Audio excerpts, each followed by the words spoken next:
Hi, welcome to this episode of Low Carb in the Leaves. I'm Dr. Mary Barson from Real Life Medicine, and it's cold this morning, so I've got my beanie on. Well, I've been away for a couple of weeks as I have been recovering from a procedure I had to get done, and it's given me a lot of time to think and contemplate, which has been, I think, always very useful, is to have a little bit of a break every now and again. With our coaching group, so Dr. Lucy and myself run an online coaching group with just the most wonderful group of women. Hello, if any of our wonderful Inner Circle members are watching today. We are doing a challenge. We do a challenge every month with these wonderful group of awesome women. We are doing Awesome August, and this is the end of August. So good morning. Hello, everyone. So Awesome August has been all about positive psychology, harnessing the power of positive psychology, being kind to ourselves, using kindness and compassion to help motivate us to get on track with healthy behaviour change and ultimately sustainable weight loss and lifelong health. So I thought I would give a tribute to Awesome August today. Tomorrow we're starting a new challenge, which I'll go into later. So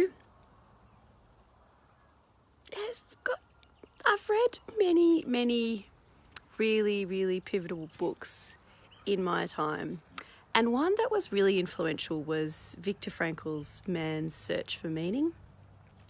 Viktor Frankl was an amazing guy. So he was an Austrian neurologist and psychiatrist who also was captured. He was a Jew, and he was captured and spent time in Nazi concentration camps where his parents, his brother, his wife, in fact, his entire family, apart from one of his sisters, were all killed.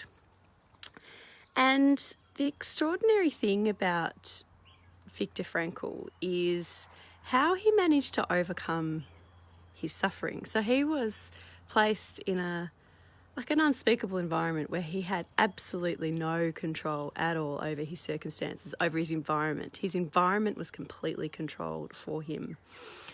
And yet, he managed to transcend this suffering and develop this freedom, as he called it, man's last freedom. And what the freedom that he developed, he called this gap between your stimulus and response.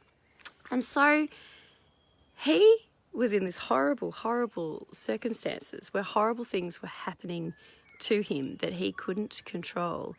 And yet he realised he could choose how he responded. He could choose how he let these events affect him. He managed to transcend the suffering so completely that he became an inspiration to prisoners around him and even to some of the guards. And later he wrote about his experiences. It took him 9 days to write it all down, and the book became an international bestseller.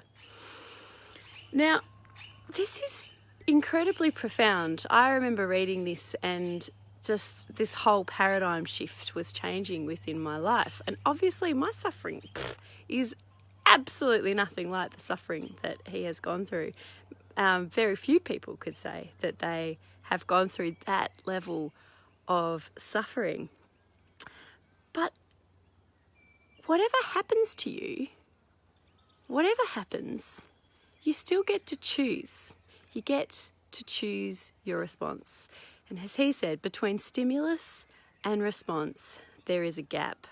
And in that gap, you get to choose. And why am I, as a weight loss doctor, talking about Viktor Frankl on a Monday morning? how healthy we are or aren't is largely governed by our choices. We live in a pretty unhealthy environment. We live in an environment full of refined carbohydrates. We live in an environment where we've been told to eat refined carbohydrates for a long time, despite the fact that many of us are insulin resistant, that many of us gain weight when we eat high carb diets that are supposedly heart healthy. So that's the environment. And, you know, temptation is everywhere. Crappy food is far easier to find than good food. You know, walking down any street, any cafe, the high carb options are always easier, always more available than the low carb options. That's our environment. And then there's also the stories that we tell ourselves, you know, what has happened to us in our past. That we all have stories. We believe the stories that we tell ourselves. And the story might be that when you're stressed, you just need to have sugar. I'm stressed, I need sugar. That could be the story in your head. The story in your head could be that my teenage daughters need to have, you know, the cakes and the chocolate and the biscuits in the house. I can't not buy it. I have to have cakes and chocolates and the biscuits in the house. Otherwise, I would be depriving them. That's another story in your head. And we really do believe these stories. But Viktor Frankl has taught us a lot of things, but one thing that he has taught us is that we can change the narrative. We can change the story in our head. We don't have to believe the same old narrative, and we don't have to let our external environment control us. We can choose. Another great book that I read many years ago by the late and great Steve Covey, The 7 Habits of Highly Effective People. And he's a big fan of Viktor Frankl as well. So Steve Covey, in this wonderful book, 7 Habits of Highly Effective People, he talks about proactivity. And it's not like this, you know, sort of management buzzword, be proactive. What he means by proactive is that you take initiative and you take charge of your story. You take charge, you take responsibility. And if you even just think about that word, responsibility, it is your ability to choose your response. So basically, we should all feel empowered to be able to change our story and to change our choices and behaviours. It's all really very doable. And this is what Dr. Lucy and I love to help people to do, to help them change the story in their head, to help them make healthy choices. And there's lots and lots of ways that we do this. Just treating the physiology is incredibly important. Getting people onto low-carb real food in the first instance gets rid of all those physiological cravings, which is absolutely vital. But also we teach mindfulness, which I think is really, really vital. You can't sit and think about your thoughts and consider changing your thoughts unless you have some space to do this. And mindfulness is a wonderful way to bring about space in your mind, to analyse your thoughts and to think about your thoughts. We humans have this incredible ability. It's called metacognition. We can think about our thoughts. We can think about the things that we're thinking about. And mindfulness is really important. So spending 5 minutes focusing on your breathing is good for you in many, many ways. But one way in which it is really helpful is it can allow you the ability to change the story in your head. Even not when you're focusing on your breathing, but just provides the mental space where you can think about your thoughts, which is really important for health and weight loss. We also teach meditation and positive psychology. We teach tapping, emotional freedom technique, lots and lots of things. All right, so Take charge, everybody. You are in charge of your own narrative, of your own stories. You have your own response ability. And I know times are tough out there.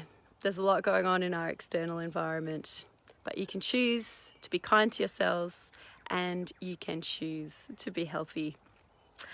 Alrighty, so absolutely wonderful talking to you.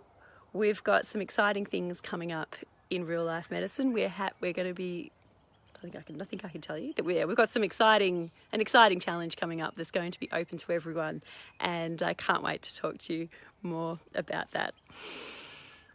All right, wonderful humans, between stimulus and response, there is a gap, and in that gap, you have the power to choose your response. Bye.